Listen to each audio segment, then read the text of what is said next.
Hey guys, and welcome to the Steele Wars Hyperchat for Wednesday, August 14th, 2019. I am comedian Steele Saunders, and I do love Star Wars. And for the next hour or so, we'll be talking all things Star Wars on YouTube, on the podcast, on Blog Talk Radio. If you want to call in and join the conversation, it is 563-993745. And I am joined, as our video watchers just got revealed, in studio by the producer Rashad. How you doing, Rashad? So dudes. I've got to get rid of our image on here. This is going to ruin us, being able to see us here. Also, our co-host and patrolling that live chat, which is already heating up. We've got Tom Chansky, we've got Mr. Rez, we've got Jim, Andy Campbell from Australia is dropping a g'day, which is g'day to you, mate. On brand but cliche. Welcome from New York, our friend, and maybe yours. I can't vouch for that. It's Emily Lind. Hello. From the Canto Bite Dispatch podcast. That's right. How has your Star Wars week been, Emily? It definitely picked up today. I'll say that. Oh, with the trailer? Oh, yeah. Okay, well, we've got so many things to talk about. The trailer is one of them. We'll be talking about the Resistance trailer. We've got Star Wars Barbies, and I'm interested. I've been out of the loop because I've been in Vegas for a couple of days doing work for my other life. Quote-unquote work in Vegas. I've been doing work in Vegas. I didn't get. I gambled. Working those slots. I gambled. I did play the slots. Of course you did. No, $5. So That's it? So I get half price ribs. Oh man. So you got to pay the cost to be the boss. Thank you, Ellis Island gambling establishment. Great ribs and very low return on my $5. We've got D23 coming up. Galaxy's Edge. A lot of talk about Galaxy's Edge. I've been there. Underperforming. And I also want to conclude with a bit of discussion about It Will Melt Your Mind. What Kevin Smith was told, Rashad, about the final scene of The Rise of Skywalker. You know, I got a feeling it's probably not going to melt my mind, but I'm eager to hear what he has to say. I'm just saying. He has... Look, I like Kevin Smith. He's got a knack for hyperbole. Yeah, but I don't think it was him being the hyperbole. Oh, so like all the other news outlets just like, you won't believe what he said. No, I think he was told that on set, that it would melt his mind. Oh. Okay. They had I don't know, like if wherever they're at Pinewood or wherever, they've got like a sign on like the door with like a brain and then like melt, like heat waves. Don't go in unless you've got your helmet on. Do you have to wear one of those helmets on that set like Magneto? There you go, X-Men reference. I was just going to say. Yeah, Thank you. I appreciate that. He's reaching through fandoms for me. Okay. It shows he cares. He was talking about X-Men so before, sweet. so I'd throw that in. But Star Wars Resistance is the first thing on the lips of Star Wars fans today. I'm sorry to all those podcasts that... recorded and put out their episodes today. Bad motivators. Sorry about that, guys. But that's the way the news crumbles. Let's play it because Rashad hasn't even seen it. So let's... Everyone back to the Colossus! Stabilizers hit! Use a little help! Get us into space and huge risk! They're only way too soon.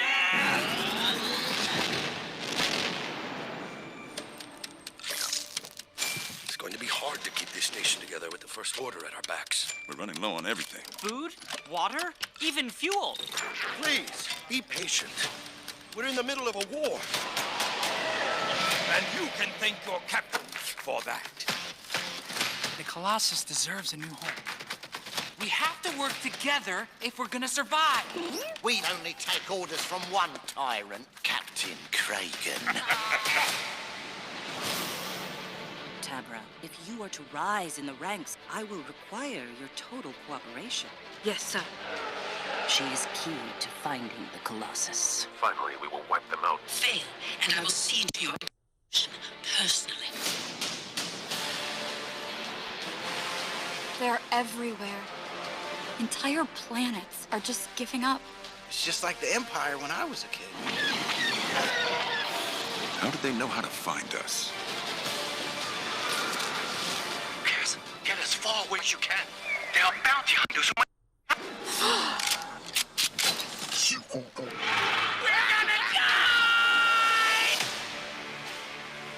Just act casual and keep a low profile. I was a spy.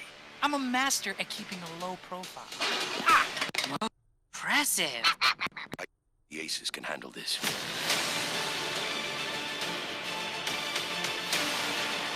I think she's the one in charge. Ooh, you're quick. What is this place? I don't recognize all of these symbols.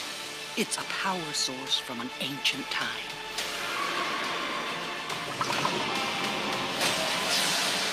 My Faison has returned.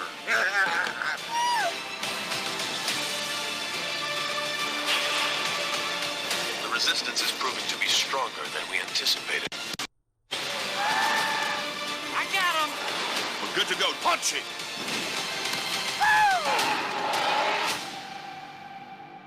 If you are not capable of dealing with them, then I will find someone who can.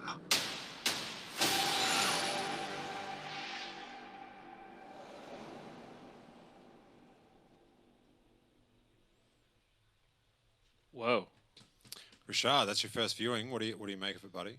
that's pretty neat. My big takeaway: Lucasfilm loves space marine life in all of their animated properties. We got space whales, we got space manta rays. What are they going to think up next? All I can think about watching that trailer is that font. Yeah. I know it's like this is like a bizarre Steele thing Right. that I get hooked up on, but that font was what was it? It was like Impact or something with a key, like a 1-point key line around it. It's better than Comic Sans or Cosmic Sans. Or whatever. I don't know. It's just such a. Have you got any theories on this font, Emily? I have to say, it was not the thing that drew my attention. Oh, dude! Every time I watch it, I'm just like that font. Why?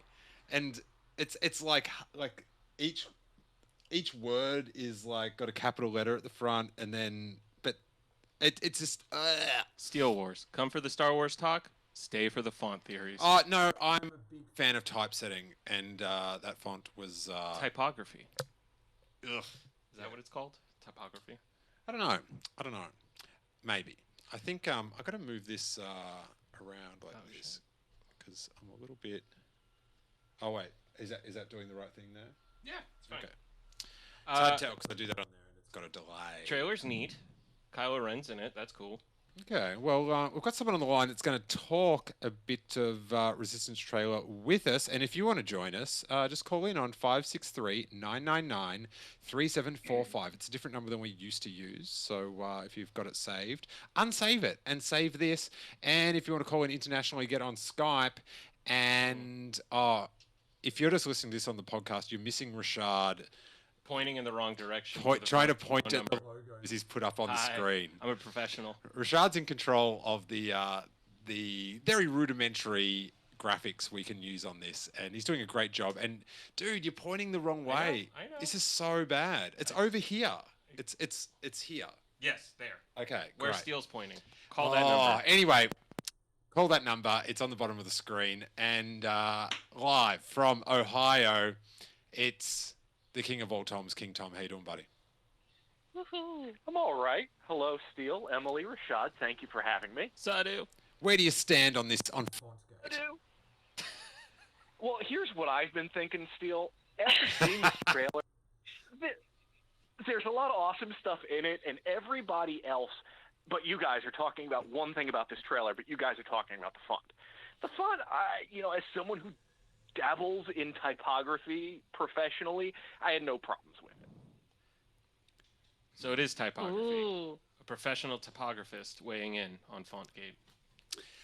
All right, I'll get over my font issues. I think one of the main things that people are talking about, Rashad, is the thrilling conclusion, or however they put it together. I'm a little surprised by that.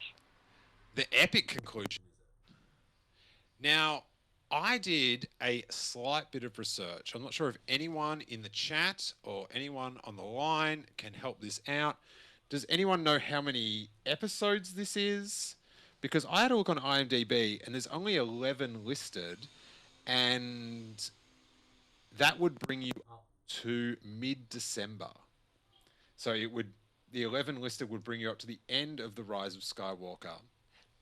Now, real quick, didn't the first season kind of break the season in half, or was it all one continuous? No, it did break up. But this is what I'm thinking. Here's what I've been thinking, King Tom, right back at you, is because people were like, some people were a little bit upset that like it's ending now. Sure. And I kind of think, in my head, if there's 11 more episodes, it wraps up and their story ends somewhere between The Last Jedi and The Rise of Skywalker, right. Preferably as close to The Rise of Skywalker as possible. Then you've got The Rise of Skywalker, and then after that, their story is like, they can just do their thing in our imaginations. They don't need to be on TV anymore. Sure. Yeah. It's like if, like, just say they had, and I don't know if anyone can help me out about this. I was rambling about this on one of the Patreon shows that isn't up yet. I recorded a lot of material on the way back from Vegas in the car. It was quite a content excursion. Content extravaganza. Robbo rang me and we recorded a podcast on the phone. Oh, so you answered Robbo's call. Oh, oops. I did say if I don't answer, it means I'm on a podcast. I know, I'm just giving you shit. It's working. Hey, language warning on the podcast, Rashad. Excuse me. That's the sort of thing a good producer should be giving you poodoo about. Anyway, did George Lucas, when did he have the idea for the Clone Wars cartoon? It was like after it all finished up, yeah. He first publicly announced it at the Celebration in 2005, right before Revenge of the Sith came out. Oh, so he did.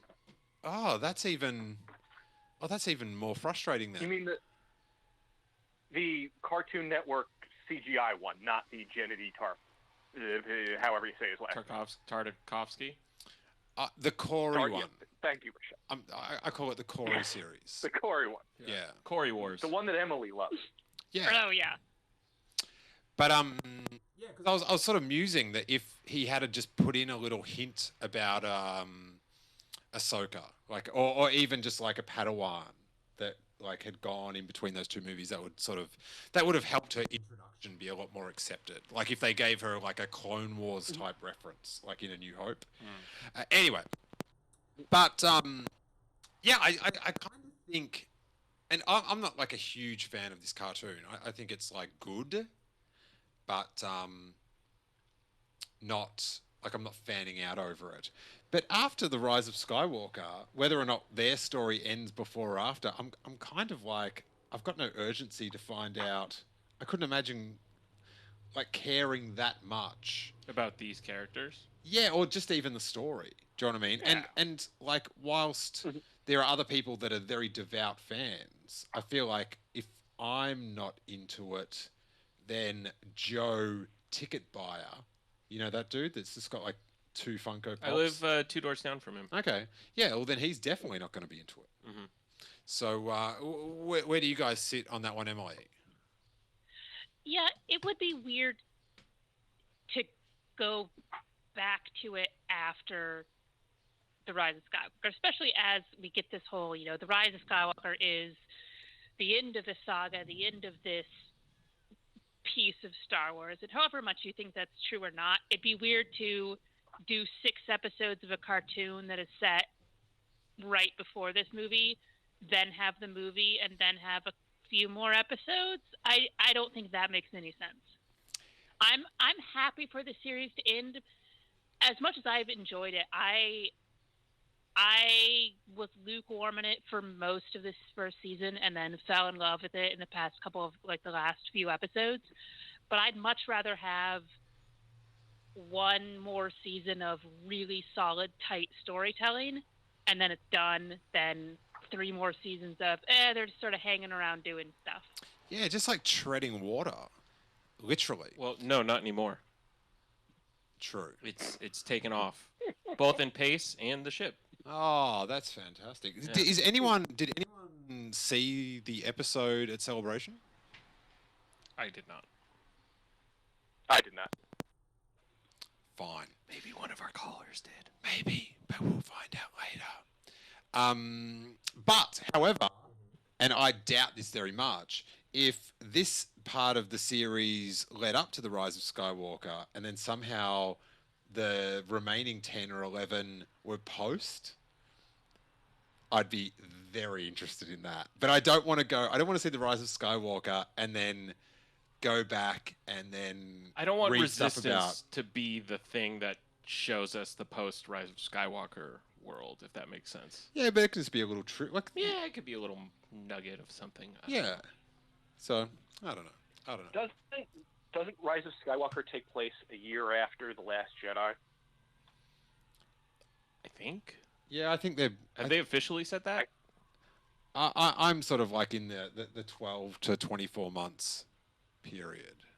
Yeah, I thought someone said it at some point around Celebration, and while I get the sense they've been on, in space on the Colossus longer than they would like, I don't think it's been that long. No. What about like what we saw in there, a bit of Kylo Ren, not Adam Driver's voice, which, what are you going to do? He's busy in New York doing plays with television's Felicity. He's an artist, a thespian. Cartoons are art. Yes, they can be. Yep. Sometimes Rashad is just difficult for... just for the lulz. Just for the lulz. It was cool to see the Crimson Corsair. Yeah, that was cool. And one of those Death Gang dot heads. Old dot head. The Guavian Death Gang? Yeah, that was cool. Dot head. Yeah, I don't think that's really appropriate. Oh, you think that's like racially insensitive? The Guavians might not enjoy that. But it's not. It's their mask. Maybe. Oh, you know what was really exciting is I've seen it thrown around. That's a very Tannerish name. Right. But like Hammerhead or Squidhead. Yeah. The galaxy's not very... We're going to call you Crown Noggin. They did have a scene, which I've seen on Twitter, a lot of people talking about. The radar technician outfit, that's canon. That's in Resistance. That's a big deal for some people.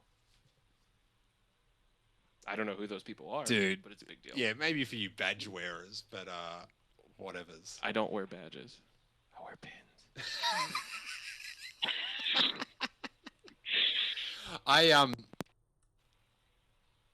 did like, ironically and cynically, that you're watching the trailer and it's like, oh, this is so much action and references, it's all good, and then it just shows Kaz like tripping over stuff, and it's like, oh, that's right. Yeah. There's gonna be a couple episodes where I don't care about this, probably. It's he's got a case of Ezra-ritis.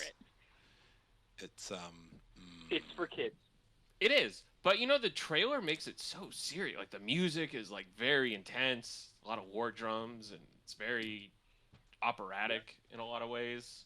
It seems like this season, more than the last season, in my opinion, is gonna have more substance to it in a way, like for the hardcore fans. You say it's for the kids, Tom, and I agree. But I'm trying to remember, in all the things I watched when I was young, like, how many of these characters that I love were tripping up over everything? Like, do you know what I mean? I remember watching, like, G-Force, Battle of the Planets, or, Voltron, or Transformers. I don't remember, like, all this tripping over. Robotech? They trip over on Robotech? I don't think they did. I think sometimes you would have a character, a side character. Character, yes. And you knew it was the comic relief. Side character.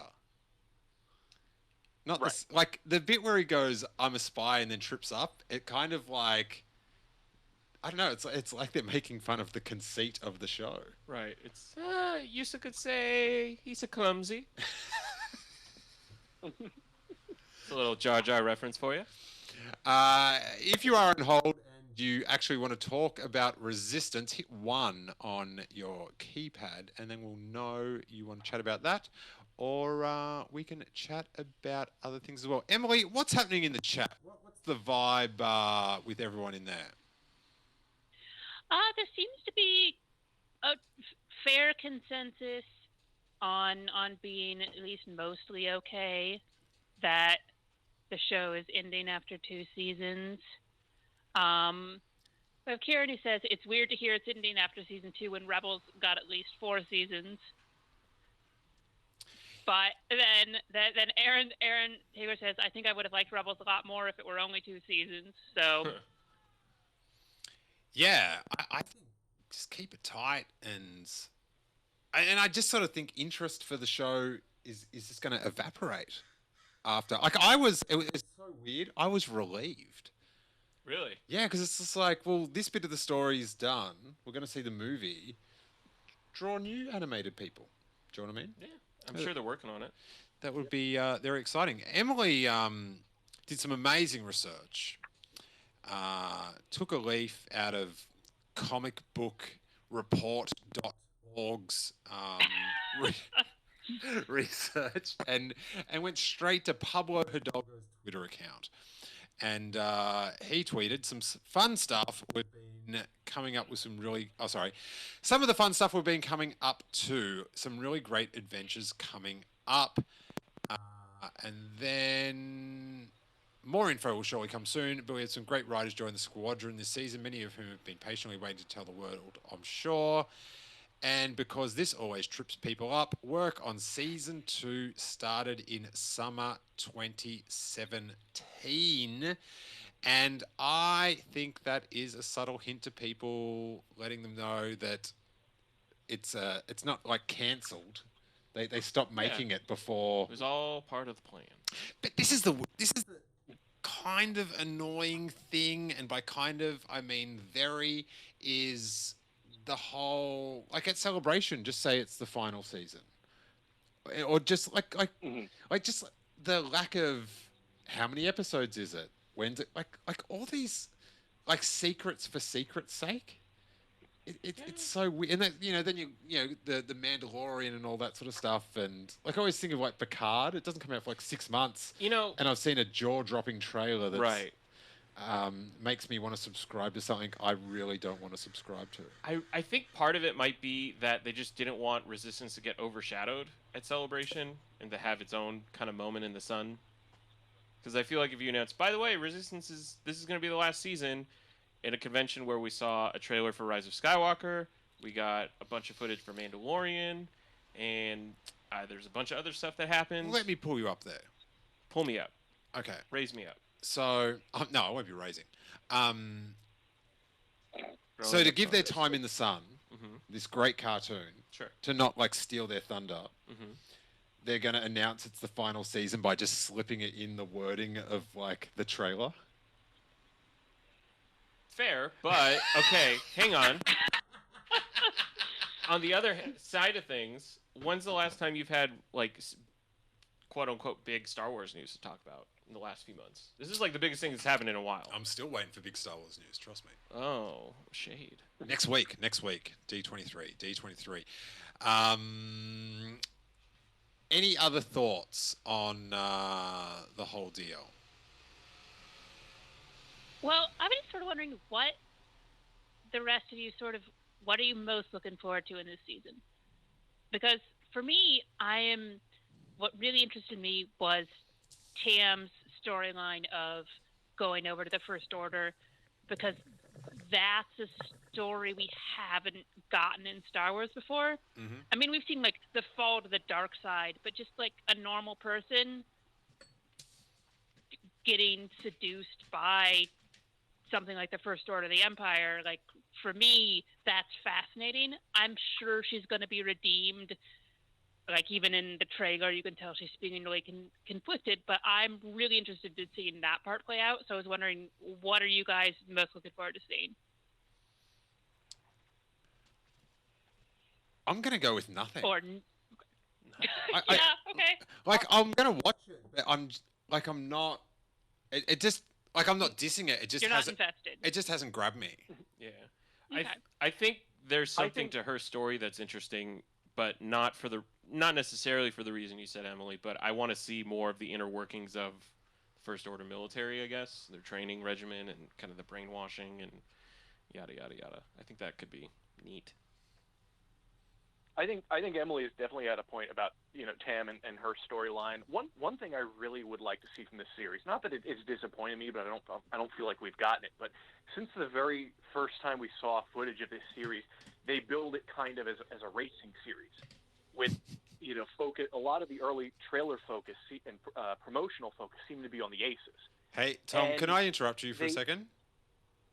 Can you say racing ahead. series again with that much enthusiasm? Which one? What am I saying?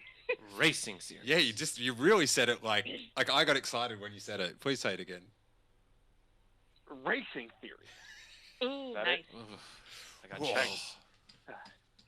So, I would like to see more of the aces in action, because it feels like last season we got more of them on the ground than in the air or in space, and that's the kind of stuff I like. And also, I'm curious as to this mysterious Jedi / Sith / ancient Force, whatever battery type thing they're talking about.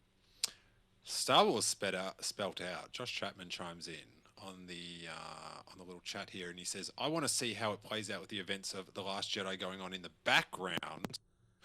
Will we hear that Luke came back and stared down the First Order?" Now that is enchanting and enticing. I got chills. I don't think we will. And I don't think it's the best thing. Hey, I hope we hear about that movie we liked in the cartoon. Like, I just don't think that's the most. I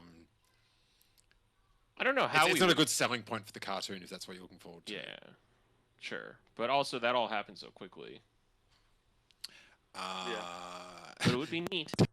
This one is dark. Darth Sidious 322, if that is your real name. I'm hoping for a Rogue One style ending for Resistance. None of the new characters resonate with me. Oh, and Brittany Brown says lol same. Jeez. Tough crowd. Brittany Brown. So I know for a fact you don't want Bitey to die. Which one's Bitey? The fish thing with the teeth. Yeah, so I'm like quite whatever's about it, but I'm not. Like, I don't really. Like, I'm fine with it. Like, I'm not. It's just like. I've not invested enough to really have a strong opinion on this show, but it's been fun. Yeah, and I've never. Like, none of the cartoons have really grabbed me yet. Like, even Clone Wars, I was. Like, I didn't watch it all when it first came out because I got to the shark people and. Some of the episodes of the Clone Wars I liked. Like, I'd say. I'm not saying they're not good, but sure. I'm saying it didn't grab your attention. Yeah, like it's not. Hey, it's no HBO Succession, Rashad. I know. I need to watch it. Damn. Hey, Steele, I got to head out, buddy. Oh. Where do you have to go, King Tom? Back to your family? No, a family of sorts. Oh, okay. I see how it is. Yeah, we see how cool. it is, buddy. All right, enjoy your time in the big time, buddy. Enjoy talking about DC, the Snyder Cut, or whatever you talk about over there on the Sith list. Yeah. Have fun talking about it. I didn't plug and clowns. you. I didn't plug. You did. But thank you so much for having me, and have a great night, everybody. Oh, Tom, plug your Patreon show before you go, buddy. Come on. Oh, the one I do with Hawes on Blue Harvest, the one I do with Luke Cruiser and producer extraordinaire Rashad. And he just cut out. That's a real shame. He does a show with Steele. Steele's just salty about it. I'm not salty about it. It's a great show. I'm a bit salty he doesn't mention it. Anyway, let's get this one up, Rashad. Star Wars Barbie. Yes. Finally. Yes. Hey, Emily, you're a girl. You're awesome. You're a girl. Oh you my love God. Barbies. Uh-huh. It's bred into you. Are you running out to buy these? You know what? Actually, if the price point were lower, I would get these. How much are they? They're like $100. $100. This is from I09 James Whitbrook. When you think Star Wars Barbies as a concept, you would think it would be very easy for Mattel to put Barbie in a Princess Leia costume and call it a day. Fair enough. Which, to be fair, Mattel has indeed done, but has also gone beyond that to deliver 2 extra Star Wars Barbies who are very well extra.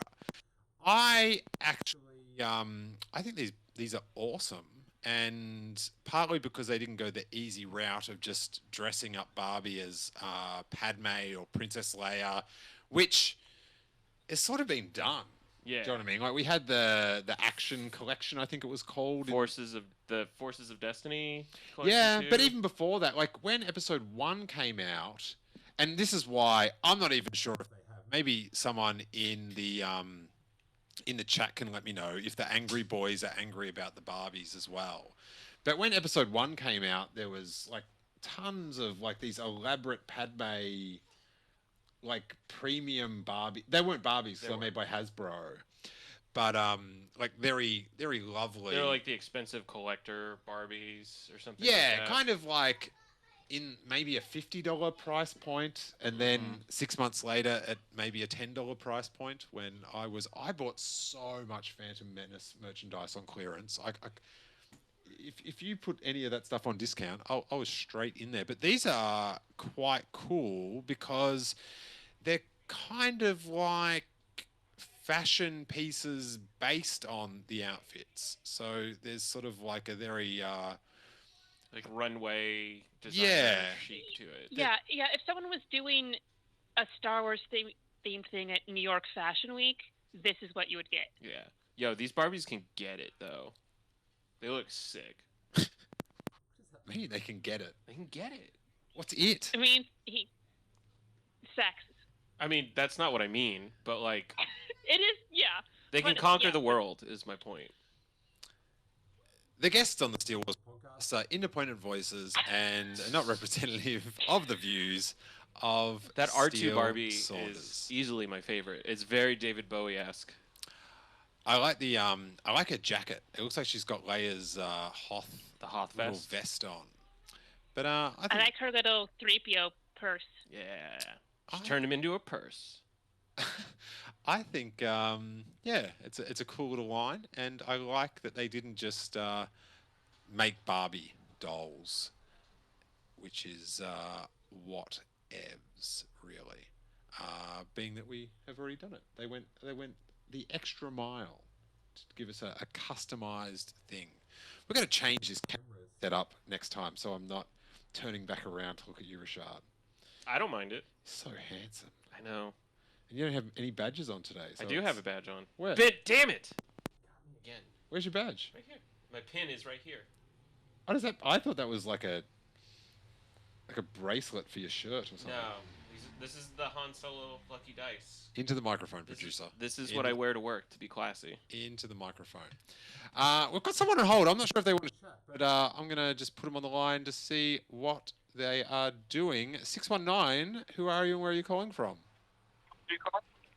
Hello, it's Brittany from San Diego. Oh, no. Sadu! Yes.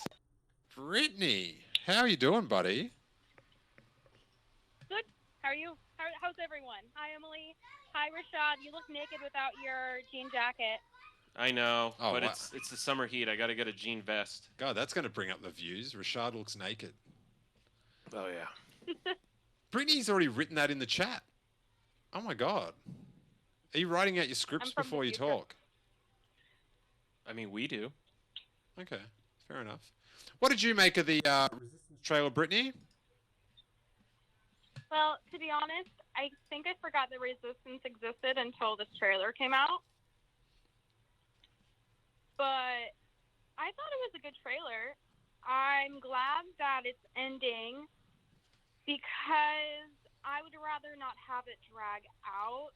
And I don't know, I just don't really connect with a lot of these characters. Like, my favorite character is a fish, you know? So, I don't know. That is awesome.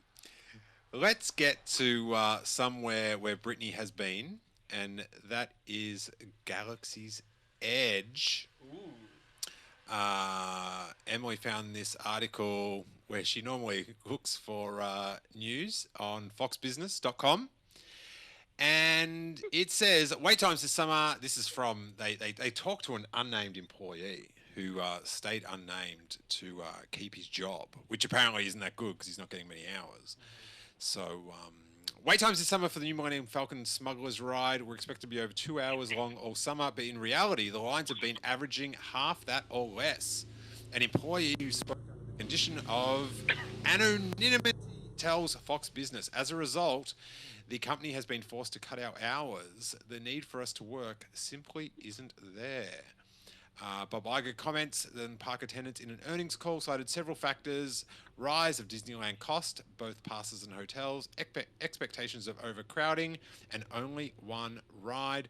According to Disney, attendance at the company's domestic parks was down 3% in the third quarter, although per capita spending was up 10%. And occupancy on on-site hotels rose 2 percentage points. Another exec also cited that annual pass holders were more restricted in dates than usual. I find that sort of reasoning, I dug a hole and someone fell in it, because they were the ones that made the passes restricted. Well, like, it wasn't the government came in with like, we must restrict these passes. No, I think, Brittany, you have an annual pass, right? Yes, I do. So, unless you have like a really high-end tier, aren't most of the dates in the summer blacked out? Yeah, I'm not able to go until like early September, which usually it's like the end of August. But yeah, they're definitely dragging it out. We aren't really getting as many days as we used to, and I feel like as the years go on, our passes aren't going to let us have so many days. I wonder how much of this was strategically planned because of Galaxy's Edge in order to maximize people who don't have passes to spend the money to go to the park and make more money that way. But at the same time, I feel like, as somebody who doesn't have a pass, I was really not planning on going until the winter of next year when I thought it would die down. I had the opportunity to go with our friends Colleen and Brandon, and it was pretty dead. We waited an hour for the Millennium Falcon ride. It was totally fine. I mean, I ended up getting a picture with the Falcon with nobody in the background, which I didn't think was ever going to happen. I had a great time there. It's really well done. But I feel like maybe all of us who don't have a pass and didn't, or were anticipating the crowds, stayed away. So maybe that has something to do with all this. Yeah, well, that's what Bobby I does say, the expectations of overcrowding. Because, do you know what I mean? There was all those photoshops of, you know, making fun of that, like, Millennium Falcon area, and as if you could get no one in that photo, it's going to be packed. And I definitely think, I was like you. I had no intention of going until way later, because I was just like, I can't. Like, it's like, my thing was like, you go to a party and it's open bar, but there's 300 people there and one bartender. Mm-hmm. It's like, I'd rather just go somewhere and pay. Yeah. Because it's like, it's too good a thing. It's attracting too much people. Right. And so I was sort of like, oh no, that's going to be a nightmare. I have no interest in like getting crammed up against that. And then I got an opportunity to go, and then I went for, you know, to go to like a preview. But I definitely put off by that. And I've been telling people, like before it opened and I'd already been, I was saying to people, I'll wait till, you know, if this is going to be your one time to go to Disneyland a year, then wait for the other ride to open. Right. But that's like their problem as well. Like they created that problem by opening it. You know, they couldn't get the ride to work, and they were like, let's just open it anyway. Sure. Which I guess in the long run, once they get over this bump, they're going to end up with more money in their pocket than not opening it, sort of thing. And then you've got people that plan like their vacations. Like you've got the pass holders can't get in. the people that live in California. And then the people that travel, that take the place of the pass holders, they're like, well, I don't want to go this summer because it's going to be crazy. Yeah. I've seen the Photoshop. There's a lot of people in front of that Millennium Falcon. They seemed very crammed in. So, what has to happen, though, is this ride, this Rise of the Resistance, has to open, and it has to be amazing. Because the Falcon ride, in my opinion, is not amazing. It's fine. It's perfectly fine. It didn't blow me away. Yeah. Brittany, what did you think of the Falcon ride? I don't know. I felt the same. I'm not the biggest fan of those simulator rides where like you are part of the ride. Like I take Disneyland very seriously. Like I don't do well with change. So going into Galaxy's Edge, I was very overwhelmed because I'm like, this is such a new experience, and I'll probably feel the same way going on Rise of the Resistance. But I don't know. I still feel very meh about Galaxy's Edge. I loved Galaxy's Edge, but the ride was probably my least favorite part of it, to be honest. I enjoyed the line in the little kind of waiting area. Oh, where the lounge room's the best. Yeah, the lounge is I wanted to spend like 20 more minutes there. Yeah. Aaron in the chat says tourism is down in America. That's usually the first sign of a recession. But I think that attendance at Universal Studios is actually up. So they've bounced a few people from Disney to Universal, and of course they've got the new or the revamped Jurassic Park ride, which I heard is. Oh really? Yeah. And Harry Potter and all that good stuff. But it's I heard a bizarre. I've heard there's been some amazing rumors on the internet of late. The one where Bob Iger is considering turning it into an Aladdin land. Turning what? Galaxy's Edge.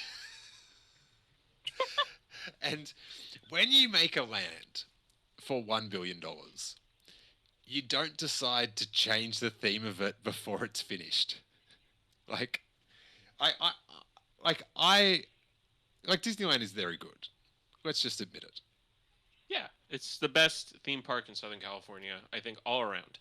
And this ride is meant to be the best ride they've ever done, or whatever. It's up there. Yeah, and I mean, all the reports, 20 minutes and pyrotechnics, and you get on a ride, then you get off a ride. Yeah, it's all interactive and stuff. So if this ride just has to kick everyone in the dick, and then it's not like this 12 months isn't like, it's not like a film, right? It's like a 10-year like journey of money collection. Wow.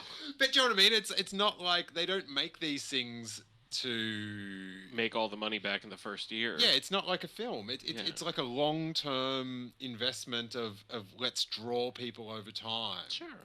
And I definitely don't think you can count it out until the main ride is open.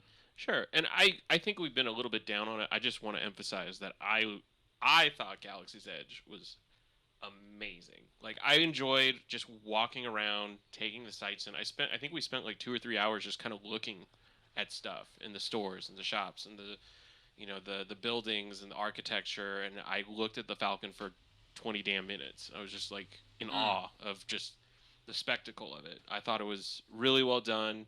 The immersion was great. The ride, I can take it or leave it, but I like that it exists. The immersion needs to step up. You've got to get some aliens out there. Yeah, there needs to be aliens and actual droids moving around, but they're over the speakers where they're playing the music every once in a while. Brittany, I don't know if you notice this, but they play like a really loud sound effect that sounds like a spaceship is either landing or taking off. Oh, yeah. I've heard that. I was there 2 weeks ago and heard that, and I thought that was really cool. Yeah, the first time I heard it, I looked up, like, genuine, like, oh, what's that? Like, something, you know what I mean? Like, oh, yeah, wow. But he'll do that for anything. Watch this. Row. Yeah, he had to fight looking up. Then he had to use everything to not look up. But this Whatever is, you go. I'm not sure when. I'm not sure what show I was on about this theory, or not a theory, but a concept that you have every day. You have, because Disney people love like chase things and collecting things and stuff, and for the people that go every day, so you have like 50 alien costumes, which I'm pretty sure they've got. Sure. And then each day you've got like 10 or 15 people, and they're in those aliens. And then there's some aliens that are like only come out like 5 times a year, and it's like, oh my god! Like, and then you could do it like in jokes, like, yeah, I got a photo with Yak Face today, or like a blue snaggletooth. So the idea would just be you got to go take a photo with that person. Well, it's just fun. Alien, sorry. Like to have aliens, and then if you're going all the time and you're just like, oh yeah, there's Greedo again. But if you mixed it around, then there'd be like, because when you get into the head of that regular Disney goer that's into like the badges and that sort of stuff that you're into, the badges. The what? The badges. Don't like that. Love it. What do you think about that idea, Brittany? Do you think that would make things a little bit more exciting? And you could take a photo on the app. Is the app thing just a joke? Like, is the app thing like all like hot air? I don't, like, people were so into it before it opened, but I don't hear anyone raving about their app experience. Yeah, I think that'd be a good idea with getting like different creatures and walking around. But I think the only thing that's keeping them from doing that is people lining up and taking pictures. Because I don't know. I've been to Galaxy's Edge that many times, but I think when people see Rey and everything, they think that it's like, you know, the other part of the park where you can take pictures with the characters and line up. So I wouldn't want people to get confused, but overall, I think that would be a good idea. I have a question actually for the two of you. You both have you both been to the cantina in Galaxy's Edge? Yes. Are there aliens hanging out in the cantina, like pretending to be patrons? No, there's not. And, you know, there should be. Like, of course, like, they have the bartenders there, like, acting like you're on Batuu. But honestly, like, it just reminds me so much of Scum and Villainy that I've been there so many times. So it's just funny being in there and being like, wow, I'm paying $20 for, you know, like an experience, or for drinks and an experience that I have like 40 minutes away from here. Sure. And no podcast. No podcast. And no Captain America. Yeah, like no Captain America, no Steele Wars. No tater tots. It's weird. Yeah. All right, let's move on to D23, which I was very happy to realize this morning is in 2 weeks' time, not this week. Oh. Disney Plus Showcase. These are the things going on of interest. Friday at 3:30 for 90 minutes, with hopefully an official release on a Mando trailer. I'm not sure what you guys in the chat think, and if everyone wants to call in, very happy to take your call on 563-999-3745. But for everything this year, as far as, thank you, Rashad, the Rise of Skywalker promotion, the Mandalorian promotion, it's been very quiet. Now, I kind of see myself as some sort of pseudo-marketing expert, but I'm not a marketing expert. There's people that work at Disney that are, and I am hoping from 2 weeks from today, or whenever D23 is, up until the release of Disney Plus and the Rise of Skywalker, they blow me away with the promotion for this stuff, because I think general like knowledge, awareness of the Mandalorian to, you know, Jimmy Ticket Buyer, the guy that's got 2 Funko Pops, who lives around the corner from you. I think it's very low, and they just need to, like, and I can't wait for it. I can't, because this is like, this streaming service thing is such a key, you know, maybe more than it probably is more than the Disney Park, the Galaxy's Edge. This is like key to Disney's future. This is where they're investing a bunch of their money. I mean, they're not planning on turning a profit on the streaming service for 3, 4, maybe 5 years.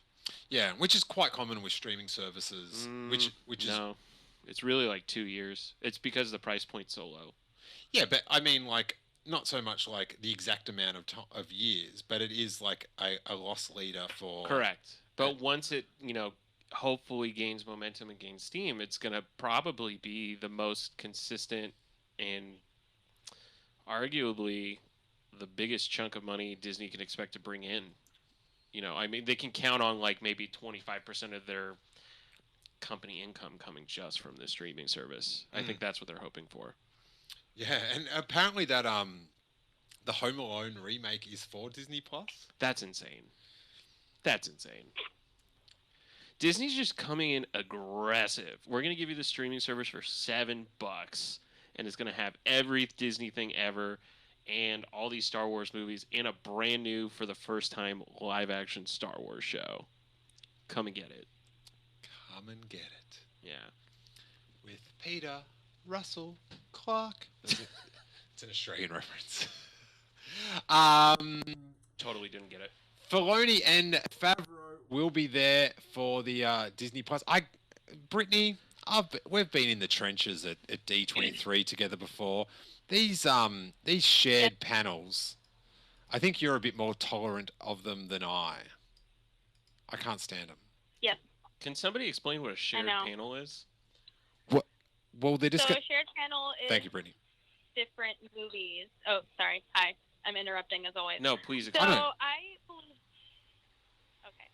I believe when I hear like a shared panel, I think of like Pixar and Walt Disney Studios and like different streaming services. Like for instance, during one of the panels, we're gonna get a sneak peek of Lady and the Tramp, and then they're gonna talk about The Mandalorian. So you're going from like different universe to different universe. If you can't see this, Steele is literally grinding his nails on the table and ruining his really nice table. Oh my god, I've now got table underneath my That's nails. Disgusting. Oh my god. Sorry. So Brittany, you're saying the panel is from like 1 to 3. It's just going to be a hodgepodge of different projects that they're going to throw at you. It's not even going to be a consistent theme.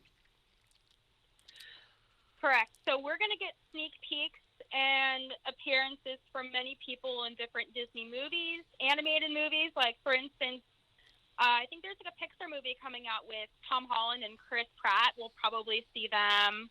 I don't know. It's not very ideal for a big Star Wars fan to like go to these conventions because I mean you're only getting so little Star Wars and like so much Disney, which is why I don't think Steele was very entertained last year when it was announced that the table for Mary Poppins is returning. So Dude, I would have burned that table. And in all of the reviews, no one said the table killed it. That's all I'm going to say. What the hell? A table from Mary Poppins? Yeah, they brought it back. What table? Yeah. I don't know, some table. Apparently it's key to the story. Like if it Steele was... makes it sound like it was like a 2-hour panel about a table and not just a thing they mentioned that they thought was cool. to be honest, that is the only thing I remember from that panel. See? Table. And then some dude came out and danced, and then some orchestra played music from Mary Poppins, and then we got the Lion King teaser, which I always talk about on the podcast for some reason. And then Star Wars people came out and shared something that was literally on StarWars.com like 10 seconds later. So, but still, it was a great time. I'm the big Disney person, so I am very excited for these panels and to not sleep for 2 days. So yeah, here's the thing, Steele Saunders. Oh God. No. It's not. It's not a Star Wars convention. What do you expect them to do? Like, do you want like a 20-minute Star Wars panel, and then like a 20-minute Marvel show panel and a 20-minute here's the Home Alone panel? No, I want an hour Star Wars panel, and then you can do whatever else you want with the corpse of Kevin. Are there specific Star Wars related panels scheduled at D23? as of right now? Yes. There's a Yeah, let me Galaxy's. check the app. Isn't there I like? have a list. Oh, please give us the list, Emily. Unless Steele is The looking Star at it Wars- right now. It's Emily's There's- list. Okay, besides the fact that the Disney Plus showcase and the movie one where we'll see something from Rise of Skywalker, there's 3 smaller specific Star Wars panels. There's The music tables and of sound- Star Wars. Stop interrupting. Sorry. I want to hear this. I'm very invested. It was I'm too, gonna it was too, hit Steele with the table. it was too funny to me not to say. You have the music and sounds of Star Wars Galaxy's Edge on Friday at 12:30. You have Vader Immortal, a Star Wars VR experience, Episode 2, First Look. That's on Friday at 2. And then you have Inspiring Women Behind Star Wars Galaxy's Edge on Sunday at 2. So probably not the most exciting panels for me personally, but yeah, there's a few dedicated panels. And in these kind of generic Disney panels, that's where they're going to throw maybe some Rise of Skywalker stuff, maybe Definitely. Mandalorian stuff. No, definitely Mandalorian stuff, and definitely Rise of Skywalker stuff. They've said they're doing it. It's just it's like the panel isn't it's by topic, just not by like franchise. So there's the Disney Plus panel, I see. and then there's the Walt Disney Studios panel where they're looking at their films for the next couple of years. Got it.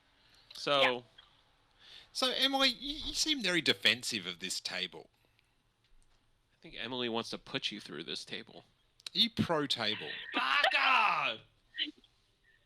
You know what? I am pro table. I think all the tables in Mary Poppins should have been in Mary Poppins 2 or whatever that movie was called. I didn't actually see that movie, but all of the original tables. Anytime you make a sequel, you should have to use the original tables. Well, it's not like if they said, "Oh, we're using the original umbrella," I'd be like, "Oh, that's sick." Steele, I think it's time we table this discussion. Oh. Oh. Ooh. Well done. Wow. I'm good. Okay. Thanks for giving Steele and I something to agree on, Rashad. You're welcome. That's what I'm here for. Yeah. So I'm. I like. They're hanging out with Brittany and Rusty is like what I'm looking forward to, and knowing that I shouldn't expect. I think I'll have a much better time this time because I know what to expect, and that's not much. And then they'll show me something good, and I'll be so stoked. Yeah. Hopefully. Have a good time. Maybe. And then I'll be there in the evening. It'll be great. Are you really going in the evening? I'm going to go really? Saturday night. Yeah, I'm going to hang out. Oh, okay. I'm not going to go to the convention, but I'll come have some drinks with you guys. What are you going to do afterwards? I'll get you a drink. What do you mean afterwards? Where are you going to stay that night? Buddies. Okay. Just trying to get a ride home. Oh, sorry. I'm not driving home. Damn it. This is bad news for all Star Wars fans. And then our final item is that it will melt your mind. Oh, Steele, do you have a charger I can borrow? I do. Well, if we don't charge this, the show's over. So Yeah, we're good. I'm giving it to you. I know. Just, you can flip the screen around. Yep, I know. I'm aware. Are you though? Because you weren't going to do that. I was just seeing what you're doing. You premeditated the decision and then judged me I for think it. you could just say, that's a handy tip, Steele. Thank you. Dude, it's on video. We can see that you weren't going to flip it around. I was just trying to get the cable from you first, and then Okay. logistically we would have figured it out. All right. Well, everyone in the chat, you just review that footage and see what's going. Our final item is Kevin Smith visited the set of The Rise of Skywalker, and this story's been going around since Comic-Con, but I thought it was a fun thing to chat about. Emily agreed, and anytime that me and Emily agree is cause for celebration and a segment on a podcast. Kevin Smith visited the set of The Rise of Skywalker and was told by the crew that there was one thing in particular that he really needed to look at. They were like, "You have to see this. When you see it, it will melt your mind." I was like, "What was it?" And they were like, "Ask JJ," he told IGN. As it turned out, director JJ Abrams didn't agree with his crew. He goes, "Don't." I say, "Why?" And he said, "It's the last shot of the movie." I was like, "Well, now I really want to see it." And he said, "You don't want this spoiled. You want to be in the theater when you see this. Trust me."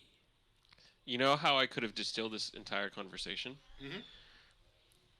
Kevin Smith, crew member, dude, bro, dude, bro, nah, bro. The end. Now, there's a few people in the chat saying that Kevin Smith is the king of hyperbole, and why not? And I also think that if you understand that, then you can interpret his stuff. Sure. But when you hear, and if people in the chat want to call in or they just want to talk about it in the chat, what do people think this final set could be? Ooh, I want to hear from Brittany and Emily too, what they think. Brittany or Emily? I mean, I've sort of been of the impression of I'm never going to figure out what this could possibly be, because, I don't know, it's got to be something familiar, but I also don't quite know what it is when he's talking about you need to look at something. Like, is he talking about, like, a physical set, and he's talking about a scene that was shot, that, like, footage? So that's been really unclear to me from everything that Kevin Smith has said. And so that makes guessing anything pretty much impossible. I'm of the impression it's of a set. Like, the set is the part of the mind melting experience. I can't even come up with a guess of what a set, like a literal piece of a set could be that would melt my mind, or even be like, holy crud. Even like once you take into account Smith's hyperbole. All right, here's a few options. I think Naboo, something on Naboo. Wouldn't melt my brain. Ew. I'm just throwing them out. I've got a long list. Let's just chill out before we start throwing Mary Poppins table at me, everyone. Jeez. Through him. Whew. And just so everyone understands, I'm going through the films chronologically, thinking of great sets. Man. Okay? Oh my god. This is going to be a great list. Let's just chill out. I think Attack of the Clones, the only thing that it could possibly be from Attack of the Clones that would melt your mind is not actually their set, and that would be the Skywalker farm on Tatooine. Or the Camino cloning facility, which has been run down after so many years, last used by Emperor Palpatine to clone himself and create Rey. I'm being facetious, by the way. I don't actually believe that's a thing. Okay. I'm just trying to be a little, throw a little edgelord into your theories. Go ahead, continue. God, Rashad the edgelord. Yeah. Okay, well, wait. I have a question. Is mind melting equal surprise? Because I wouldn't find I would really, really like an ending on Tatooine. I think it would be beautiful and gorgeous, but also I wouldn't be shocked by it. I've got an idea. Hit me with it. Mind melting, right? No. Okay. No. Hang on. Pass. Wait. You didn't Pass. even let me. Wow. No, because you've held you are leading into a pun. It was not a pun. Okay, go. Okay, so they're on this new pressure. desert planet, right? Yep. They're all the whole film. Rumor has it, everyone is looking for one thing, right? Mm-hmm. Happiness. We'll see. So, the group, our resistance group, our Poe, our Rey, and our Finn, they make it through this canyon, and they find what they're looking for, and it's encased in this very ornate kind of box. And, Kylo Ren and the First Order show up with the Knights of Ren just before, they're able to kind of whisk it away. they imprison Ben, or not Ben. They imprison Poe, Rey, and Finn, and then force them to witness what they're about to do, which is open this box. Turns out this box is the Ark of the Covenant, and upon opening the box, releases Force spirits and literally melts everyone's minds. Written and directed by George Lucas. It's all connected. I thought it was funny. I wish you could hang up on people that are next to me. See, you've got this tell that like it's like you're gonna like this is leading to a bad joke. Part of that is the funny part, though. That's the humor is in the fact that you know the bad joke's coming. Is it? Anyway, continue. Thank you. Revenge of the Sith. I don't think there's really anywhere that could blow your mind in Revenge of the Mustafar. Sith. Vader's castle. Yeah, but that's not like that's more Rogue One. Yeah, but you also called Tatooine back from Attack of the Clones, and Tatooine, I think of A New Hope and Return of the Jedi more than Attack of the Clones. Yeah, I just like Vader's castle. Sure. I just like when they were there, it wasn't built. True. See? Vader was born there. No, he wasn't. I mean, Vader was born. No, it was on Coruscant. Yeah, fuck off, Vader. Yeah, you know what I mean. Had he been like thinking about that name? Had he like? Did he have a whiteboard with all like different like names for Anakin? Darth Chad. Because he just like Darth he just threw it out there. Darth Vader.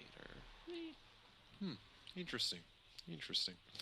Then in Star Wars, I think there's an interesting one. Of course, there's the Lars homestead.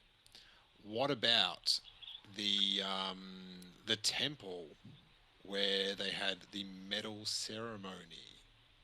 On Yavin. Yavin 4. Count 'em. Count 'em. 4. I don't know. What if you saw a set of the Yavin medal giving area? How would your mind be dealing with that, Brittany? It would melt. Okay. No, I don't know. Legitimate question though. What would actually melt your mind? No, wait, we haven't gone through the list. Oh. So angry. No, I'm just trying to go through the list. And like your last suggestion was like, I'm holding back a lot of suggestions. I feel about this list like you feel about that table, Steele. Okay. Oh. Well, we have to work out this mystery. Empire Strikes Back. Nothing, I don't think. Dagobah, but I don't think they're going back there. People say like Cloud City. It's like, whatever. Great place, but going back there. Return of the Jedi. You've got the Death Star in that water. Like, is the final scene like in like one of those underwater temple-y, how they had all that production artwork from The Force Awakens with like the sunken Death Star. I don't think they're gonna end the Rise of Skywalker last shot with like the location of the final conflict. I think it'll be like sometime down the road, and it'll be in a different location. I don't think it's gonna be like there. Although I think the last like major scene will probably be there. Ewok Village. No, don't see that happening. That would be sick, but probably not. Damn it! Imagine a redeemed Kylo Ren dancing it up with Low Gray. I have a legit theory that isn't a joke. If I can just posit it for a moment. Do you want some music for this? Or No, what? I don't. Okay. So, I mean, popular theory is the Skywalker is now becoming the new term for what the new generation of Jedi Force users become. Okay, bottom line. what if Rey is like becoming the new symbol of that in the galaxy, and the last shot is like of a temple of these new Force users, and it's like a statue of Rey with, some other Force users of the past or something like that. And she's a teacher there, or it's even generations past her time. I hope she's not there, like, in front of a statue of herself. That'd be awful. What about if it's Rey at the Skywalker farm looking at the twin suns? I would love that, if that's how it ends. It's not like the most original thought, No. and Emily said it wouldn't be that surprising, but some sweet action. What do you guys think? I think it would definitely, that would be heart melting, and I'm happy with heart melting. Me too. And it's also how the prequel trilogy ended. Yeah, that's true. I hope I walk out of the cinema feeling a bit more upbeat than that, though. I think you will. Okay. I liked Revenge of the Sith, but I sort of just walked out. I remember just thinking, could have been more. That's all the Star Wars we're getting? That's a shame. Little did I know.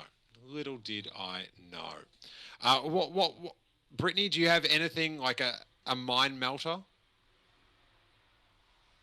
Well, something just popped up in my head. Love it. Like, what if they go back to like the old Jedi Temple? Like, how much in ruins is it? Like, I know they talk about it a little bit in the comics that like that's where Palpatine's chilling, but maybe like they go there and something goes down there or something. I don't know. But when I think like mind melting, I think seeing certain people would be like mind melting. Like, I remember for a split second after seeing Maul and Solo, my mind was melted because I'm like, how did this happen? But I love that internal dialogue.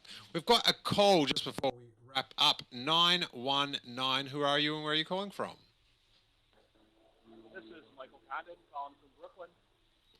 Michael Pappas? Michael Condon.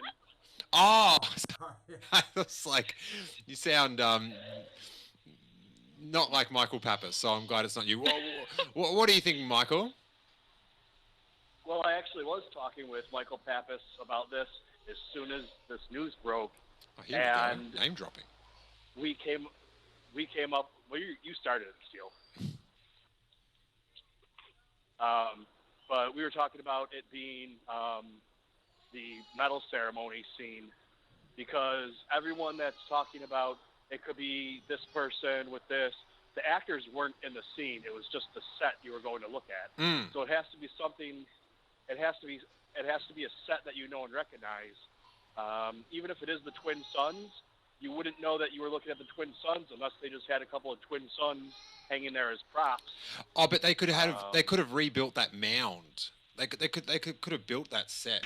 Like, I know that's in Tunisia, but there is a chance that they could duplicate that like on a soundstage.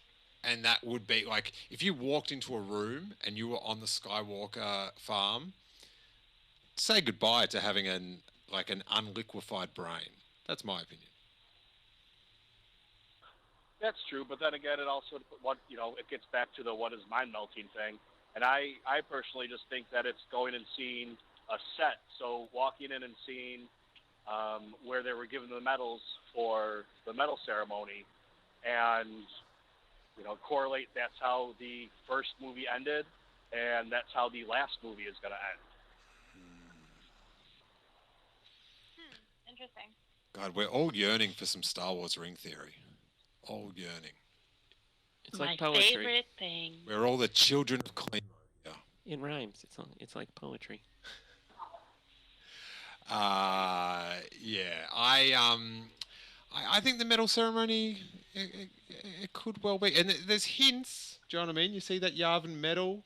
You see the blockade runner. Yeah. In the all swamped up in the garage, in the space garage. Is Chewie finally gonna get a medal if he's not dead? Don't He better. you I'll dare. fight for that medal. Don't you put that out in the universe. Chewie's fine, everyone. Don't worry about that. Thanks, Michael. Thank you so much for your call. And I think we are about at the end of the show. What do you think, producer Rashad? I would agree. Nice. If you haven't yet, it just went up to the iTunes feed today. Check out the new interview with old Iranian Rose talking about Star Wars fandom in the Ukraine. Quite a really cool and unique Star Wars story, and I had heaps of fun making that one. And patrons had that over the weekend. And if you are a Patreon, it's or if you're not, it's just $3 a month, you guys. And there is a slew of content. We're doing the episodes with Rashad, talking pop culture. We just did one about Once Upon a Time in Hollywood. That was fun. And we're doing, like, this is the thing, like King Tom reads all the books. Steele doesn't read any books because he doesn't have time. So I just figured if he just rung me up and told me what happened in the book, I would be informed and it would make good content. So we've got that one as well. And we've got another Robbo report and a Q&A that will be up in the next 24 hours. So thank you, Brittany Brown, for joining us. Thank you, Emily Lind, for co-hosting. It's always a pleasure. And I can't recommend their podcast, The Canto Bite Dispatch, enough. It's truly a joy to listen to. What are you guys going to be talking about this week, you guys? What did we talk? I'm trying to think what we talked about this week that we can talk about on this show. Our show is very not safe for work. We talked a little about Galaxy's Edge stuff. Brittany, you edited this episode. What else did we talk about? We talked about that new book narrated by Luke Skywalker. We talked about the new Galaxy's Edge cookbook. And that's all the appropriate things we talked about. Ooh, sizzle. That is some good sizzle. Mm-hmm. Yes. But yes, I love that podcast with the comic timing between you guys. It's on point. It's scintillating.